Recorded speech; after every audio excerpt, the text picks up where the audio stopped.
কিন্তু আমরা লক্ষ্য করেছি আমাদের এই সোনার ভূখণ্ডে, আমাদের এই রাষ্ট্রে, আমাদের চোখের সামনে কত লক্ষ লক্ষ যুবক অনার্স কমপ্লিট করেছে, ইঞ্জিনিয়ার কমপ্লিট করেছে, মাস্টার্স ডিগ্রি কমপ্লিট করে বেকার রয়েছে। বড় বড় শহরগুলোতে তারা মাস্ক ব্যবহার করে, বিভিন্ন ধরনের তারা গোয়েন্দাদের মতো বিভিন্ন লেবাস ধারণ করে, লজ্জায় তারা রিক্সা চালায়, তাদেরকে কেউ যেন চিনতে না পারে। বিভিন্ন লেবাস ধারণ করে তারা এত বড় শিক্ষিত হওয়ার পরেও তারা সফল কাম হতে পারে নাই, ব্যর্থ হয়ে তারা রিক্সা চালায়।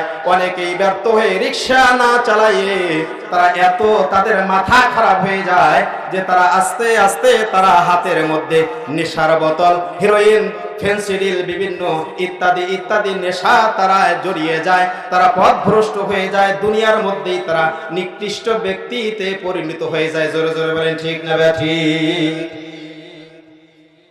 দুনিয়াবি শিক্ষায় আপনি সফল হতেও পারেন, নাও হতে পারেন, সফল হওয়ার সম্ভাবনা খুবই কম। পক্ষান্তরে আপনি আসেন, আল্লাহ পাক রব্বুল আলামিনের কোরআনের শিক্ষা যদি আপনি অর্জন করতে চান, চ্যানেলটি সাবস্ক্রাইব করুন, বেল আইকনটি বেজে দিয়ে সাথেই থাকুন। কার লাগিয়া কান্দ মানুষ, কার লাগিয়া হাসো,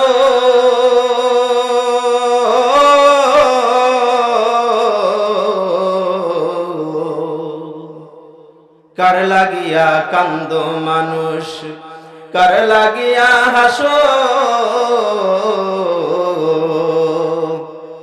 যে তোমারে করল সৃজন তারে ভুলে গেছো।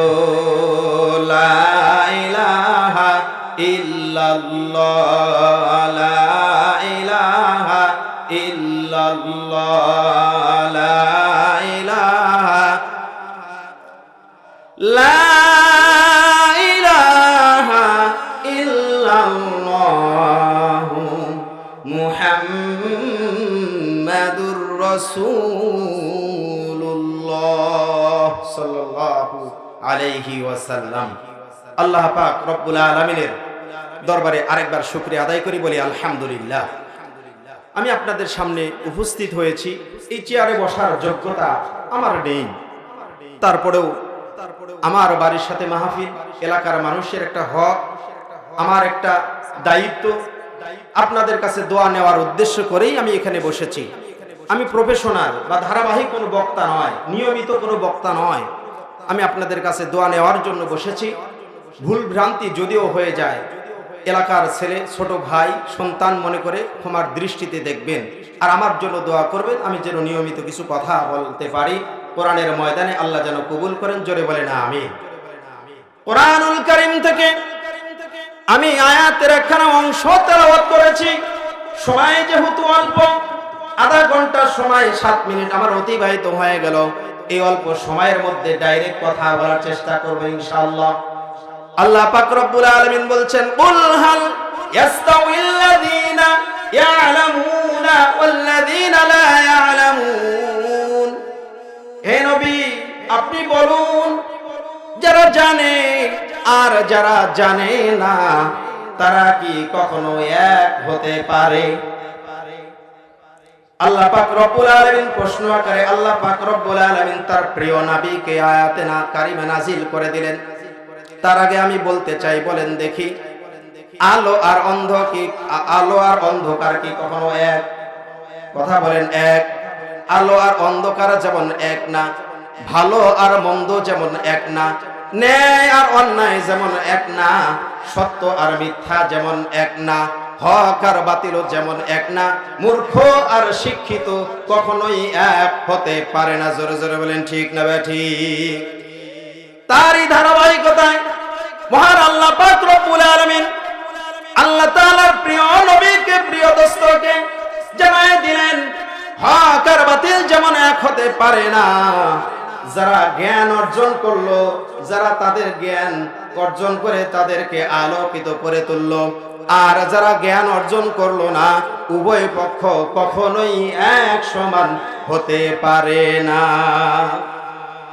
এজন্যই মহান রব্বুল আলামিন পৃথিবীর মধ্যে যখন আল্লাহ তাআলার প্রিয় নবী তার উপরে যখন কোরআন অবতীর্ণ করলেন, আল্লাহ তাআলা সর্বপ্রথম যে আয়াতে কারিমা নাজিল করলেন, সে আয়াতে কারিমা আল্লাহ তাআলা নামাজের কথা নয়, কোরআন আল্লাহ তাআলা রোজার কথা নয়, হজের কথা নয়, অন্য কোনো কথা নয়, আল্লাহ তাআলা সরাসরি আল্লাহ তাআলা সূরা আলাকের 5টি আয়াতে কারিমা নাজিল করেছেন। বিসমিল্লাহির রহমানির রহিম। ইকরা বিসমি রাব্বিকাল্লাযী খলাক, খলাকাল ইনসানা মিন আলাক, ইকরা ওয়া রাব্বুকাল আকরাম। আল্লাহ পাক রব্বুল আলামিন এখানে 5টি আয়াতে কারিমা নাজিল করেছেন, 3টা পাঠ করেছি। আল্লাহ তাআলা বলেছেন, পড়ো তোমার রবের নামে যিনি তোমাকে সৃষ্টি করেছেন। এবার প্রশ্ন আসে, বলেন তো আমাদের সৃষ্টিকর্তা কে? ঘুমায় গেছেন আপনারা? আমাদের সৃষ্টিকর্তার নাম বলেন এক বাক্যে, কে? আমাদের সৃষ্টিকর্তা আল্লাহ।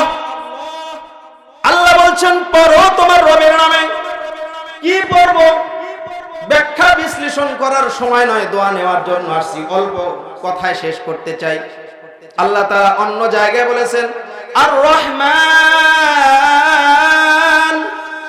আল্লামাল কুরআন। আল্লাহ তাআলা জানাই দিলেন, তোমাদেরকে শিক্ষা দিলাম কুরআন। জোরে বলেন সুবহানাল্লাহ। কোরআন শিক্ষা আল্লাহ তাআলা দিয়েছেন। কোরআন শিক্ষা সম্পর্কে আল্লাহর হাবিব সাল্লাল্লাহু আলাইহি ওয়াসাল্লাম বলেছেন, তালাবুল ইলমি ফরিদাতুন আলা কুল্লি মুসলিম। রাসূল কারীম সাল্লাল্লাহু আলাইহি ওয়াসাল্লাম বলেন, তোমাদের প্রত্যেকের জন্য, প্রতিটি মানুষের জন্য ইলমে দ্বীন শিক্ষা করা হলো ফরজ। ইলমে দ্বীন শিক্ষা করা হলো ফরজ। এবার আসেন, আমরা আমাদের বাংলাদেশ, শুধু বাংলাদেশ নয়, সারা পৃথিবীর মধ্যে শিক্ষা হলো 2 প্রকার। বলেন কয় প্রকার? প্রশ্নের উত্তর দিয়েন, আমার সাথে বলেন, ভয় পাবেন না। বলেন 2 প্রকার। কয় প্রকার? সকল দেশের মধ্যে 2 ধরনের শিক্ষা। পার্থক্য করে দেন, এক হলো জাগতিক শিক্ষা, আরেকটা হলো পরকালীন শিক্ষা, দুনিয়াবী শিক্ষা, আর হলো কোরআনের শিক্ষা। 2 ধরনের শিক্ষা আছে না নাই? কথা বলে না, আছে না নাই? একটা হলো দুনিয়াবী শিক্ষা, বাংলা পড়তে পারবেন, ইংরেজি গণিত শিখতে পারবেন, উসুলে বেড়ে গেলে আপনি বিজ্ঞান, পদার্থ বিজ্ঞান, রসায়ন ইত্যাদি আরো উপরে গেলে আরো আপনি শিখতে পারবেন। এই ধারাবাহিকতায় আপনি যদি চলেন, এই শিক্ষাটাকে বলা হয় দুনিয়াবী শিক্ষা। দুনিয়াবী শিক্ষার একটা উদ্দেশ্য আছে, তা হলো দুনিয়াতে সাকসেস হওয়া, দুনিয়াতে চাকরি করে সুন্দর জীবন যাপন করা, লেখাপড়া ভালো বিজনেস ব্যবসা বাণিজ্য করা, লেখাপড়া করে দুনিয়াতে সফল ব্যক্তি হিসাবে সমাজে প্রতিষ্ঠিত হওয়া। জোরে বলেন ঠিক না ঠিক? কিন্তু আমরা লক্ষ্য করেছি, আমাদের এই সোনার ভূখণ্ডে, আমাদের এই রাষ্ট্রে, আমাদের চোখের সামনে কত লক্ষ লক্ষ যুবক অনার্স কমপ্লিট করেছে, ইঞ্জিনিয়ার কমপ্লিট করেছে, মাস্টার্স ডিগ্রি কমপ্লিট করে বেকার রয়েছে।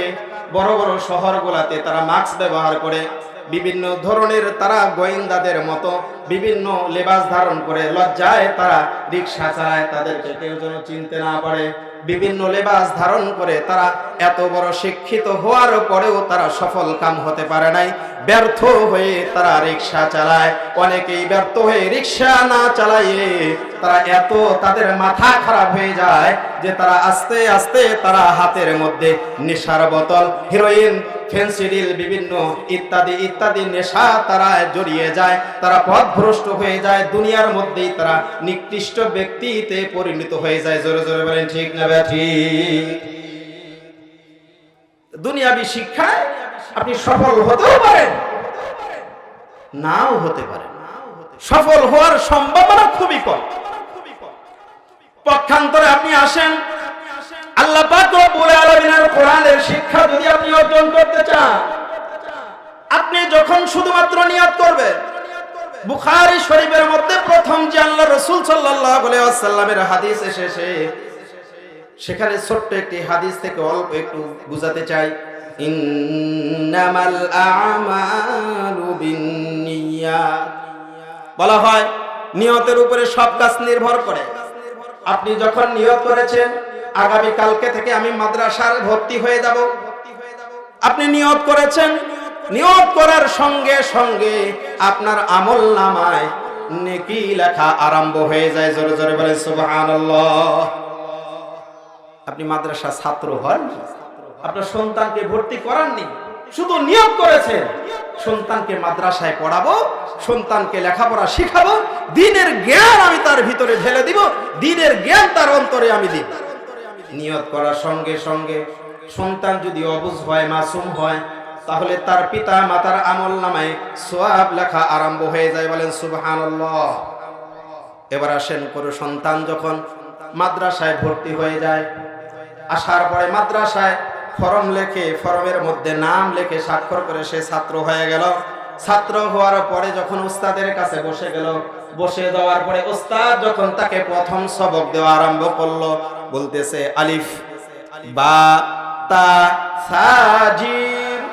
উস্তাদ যখন তাকে পড়া দিল, উস্তাদ যখন বলে দিলেন, হুজুর যখন বললেন বলো বাবা আলিফ, বাচ্চার সঙ্গে সঙ্গে উস্তাদের সঙ্গে বলো আলিফ।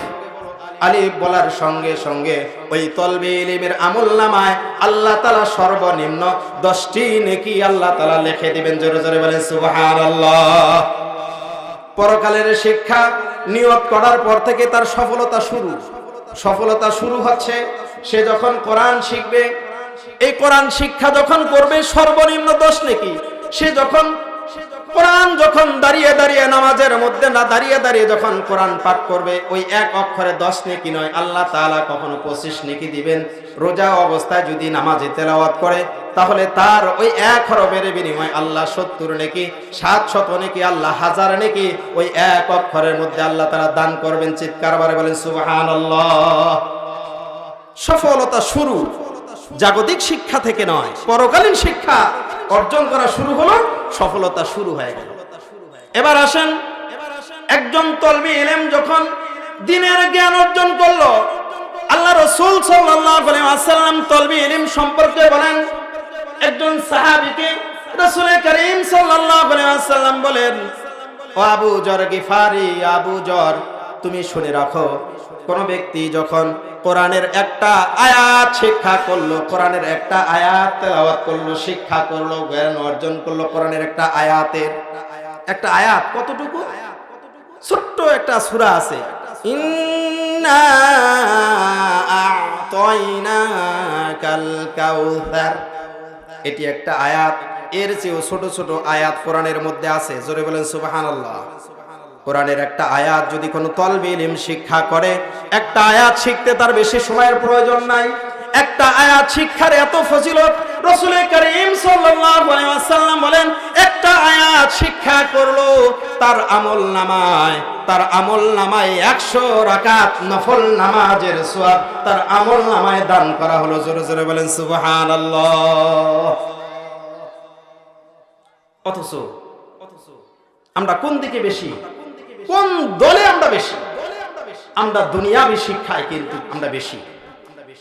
এই আজ আমরা যে মাদ্রাসা প্রতিষ্ঠিত করতে চাচ্ছি, সকলের দোয়া নিয়ে শুরু করেছি, সেই মাহফিল যে মাদ্রাসা উদ্বোধন করেছি, এই মাহফিলের লক্ষ্য এবং উদ্দেশ্য কি? এই মাহফিলের মধ্যে 2 ধরনের শিক্ষাই আপনি পেয়ে যাবেন। প্রাইমারিতে গেলে আপনি বাংলা, ইংরেজি, গণিত যেমন পাবেন, আমাদের এই শিক্ষা বোর্ডের কারিকুলামে, নুরানি শিক্ষার এই কারিকুলামে আপনি যখন আসবেন, আপনি এখানেও কিন্তু বাংলা, ইংরেজি, গণিত পেয়ে যাবেন। প্লাস এর সাথে ইসলামী শিক্ষাকে সমন্বয় করে নুরানি সিলেবাসের আওতায় আরবিকে প্রাধান্য দেওয়া হয়েছে। ছোট ছোট মাসুম 3.5 বছরের বাচ্চাকে আপনি ভর্তি করাতে পারবেন। তারা 1 বছরে 5টা হাদিস অর্থ সহ শিখবে। নামাজের ওযু, গোসল, ওযু ভাঙ্গার কারণ, নামাজ ভাঙ্গার কারণ, মাসআলাগুলি 1 বছরে সে মুখস্থ করবে। 5টি হাদিস এবং নামাজের ওযু করার নিয়মগুলি, বিভিন্ন মাসআলাগুলি এবং আরবি হরফ। গণিত শিক্ষা করতে গিয়ে সে 1 থেকে 30 পর্যন্ত বানান শিখবে, অঙ্ক সংখ্যা শিখবে। ইংরেজিতে 1 থেকে 30 পর্যন্ত সে বানান শিখবে, লেখা শিখবে। ইংরেজিতে 7 দিনের নাম, আরবি 7 দিনের নাম, বাংলা 7 দিনের নাম। এইভাবে আরবিকে সুন্দরভাবে সাজানো হয়। কেন সাজানো হয়? আপনি যখন আপনার সন্তানকে এই সিলেবাসের আওতায় ক্লাস 3 পর্যন্ত আপনি পড়াতে পারবেন, ক্লাস 3 পর্যন্ত যদি আপনি পড়ান, আপনার সন্তান জুমার ইমামতি করার মতন যোগ্যতা অর্জন করবে, আপনার সন্তান আপনার জানাজা করার মতন যোগ্যতা অর্জন করবে, আপনার সন্তান যে কোনো জায়গায় দাঁড়িয়ে যে কোনো সময় উপস্থিত বক্তৃতা দেওয়ার মতন জ্ঞান অর্জন করবে, আপনার সন্তান একজন যোগ্য আলেম হয়ে যাবে। আপনার সন্তান ভবিষ্যতে যদি ক্লাস 3 পর্যন্ত পড়ায় অথবা 5 পর্যন্ত পড়ানোর পর আপনারা মনে চায় ইঞ্জিনিয়ার বানাবেন, স্কুলে ভর্তি করান। আপনারা মনে চায় ডাক্তার বানাবেন, স্কুলে ভর্তি করান। আপনার সন্তান এই কোরআনের জ্ঞান তার ভিতরে থাকার কারণে এই ভবিষ্যতে ইঞ্জিনিয়ার হয়ে যখন সরকারি কাজ শুরু করবে, সেই সরকারি কাজের মধ্যে লোহার বদলে সে বাঁশ দিবে না। জোরে বলেন ঠিক না ব্যাঠিক? কথা বলে না, ঠিক না ব্যাঠিক? আমরা চোখে দেখেছি কিছু কিছু ইঞ্জিনিয়ার তারা লোহার পরিবর্তে পিলারে, বিভিন্ন ব্রিজে কি দেয়? কথা বলে না, কি দেয়?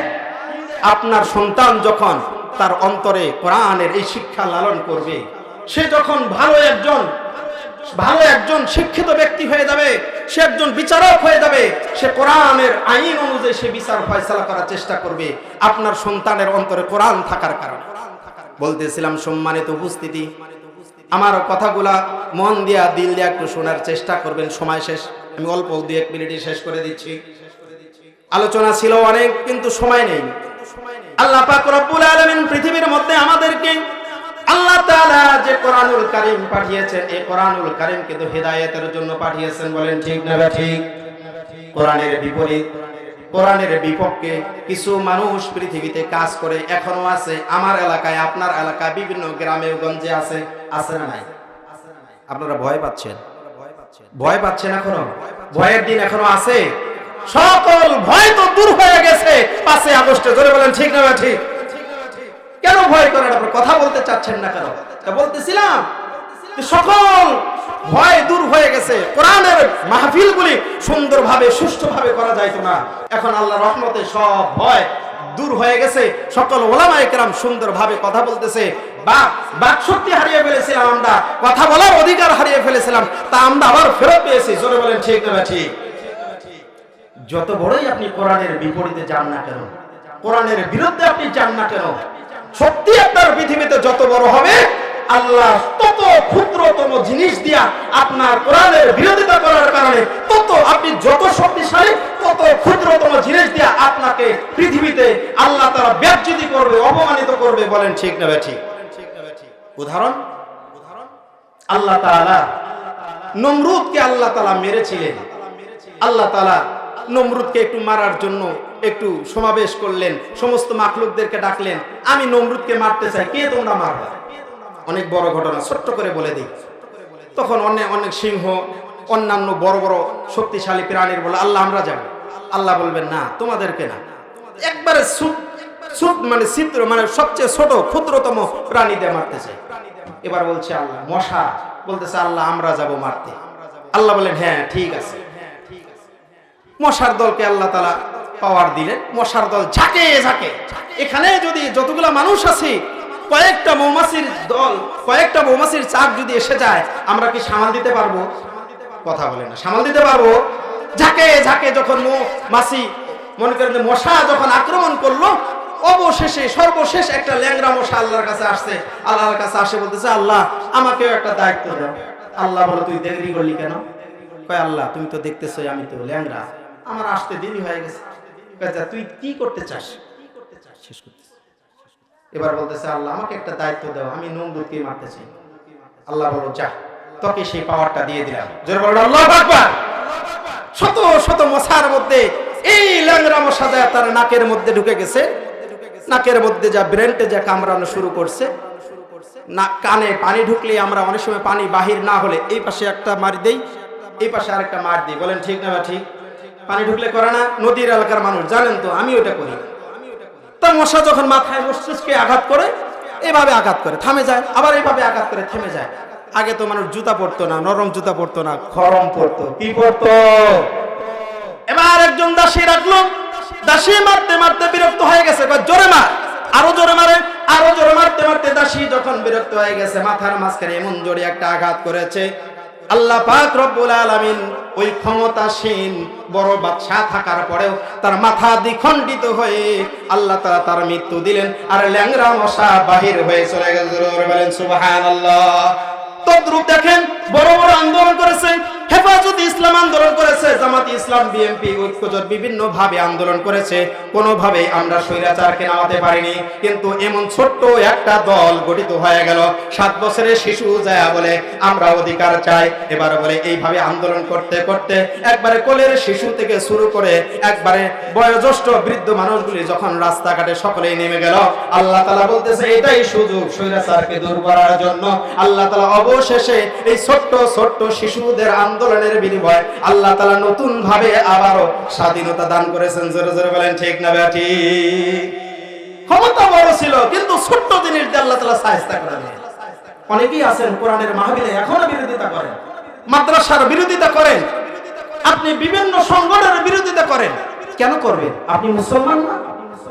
আল্লাহ পাক রব্বুল আলামিন কোরআনুল কারীমের পক্ষে কথা বলতে বলেছেন। আপনি যদি কোরআনের বিপক্ষে কথা বলেন তাহলে আপনি হক না, আপনি বাতিল। বলেন ঠিক না ঠিক? কোরআনের বিপক্ষে কথা বললে আপনি হক না, আপনি বাতিল। তাহলে আপনি কি যদি হক কথা বলতে চান, কোরআনের মাহফিল হোক, এটা চাই কি চাই না?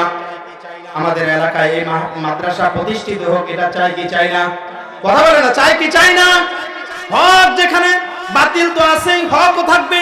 হক আর বাতিল মিশ্রণ আছে, রাত আর দিন যেমন আছে, কিয়ামত পর্যন্ত হক আর বাতিল থাকবে। এই জন্য কারো চর্মচক্ষু দেখে, কারো চোখ রাঙ্গানো দেখে ভয় করা যাবে না। কথা বলতে হবে, হকের পক্ষে কথা বলতে হবে। হকের পক্ষে কথা বলতে গিয়ে যদি শাহাদাত বরণ হয়, সেটা দ্বীনের জন্য শাহাদাত বরণ করা হবে। আর আল্লাহ তাআলার রাস্তায় জীবন দেওয়ার কারণে আপনি বিনা হিসাবে জান্নাতে চলে যাবেন। জোরে জোরে বলেন সুবহানাল্লাহ। তাহলে এই কোরআন শিক্ষার ক্লাসে আপনার বাচ্চা যখন পড়বে, দুনিয়ায় তো প্রাইমারি তো পড়ালেখা করে, আমি সেই পড়ালেখার বিরোধিতা করছি না, শুধু আপনাদের জ্ঞানের একটু প্রকাশ ঘটানোর জন্য বললাম যে আপনি এখানেও শিখাতে পারবেন, সেখানেও শিখাতে পারবেন। মুসলিম হিসাবে আপনার দায়িত্ব কোথায়, কোথায় আপনি ভর্তি করাবেন? দ্বীনের জ্ঞান শিক্ষা দেওয়া। আপনি সন্তান, আপনার উপরে ফরজ। আপনি পিতা, আপনার উপরে সন্তানের প্রতি একটা অধিকার আছে। সন্তানের পিতা হিসাবে আপনার হক বা আপনার দায়িত্ব রয়েছে সন্তানকে শেখানোর, আপনাকে শেখাইতে হবে। চ্যানেলটি সাবস্ক্রাইব করুন, বেল আইকনটি বেজে দিয়ে সাথেই থাকুন।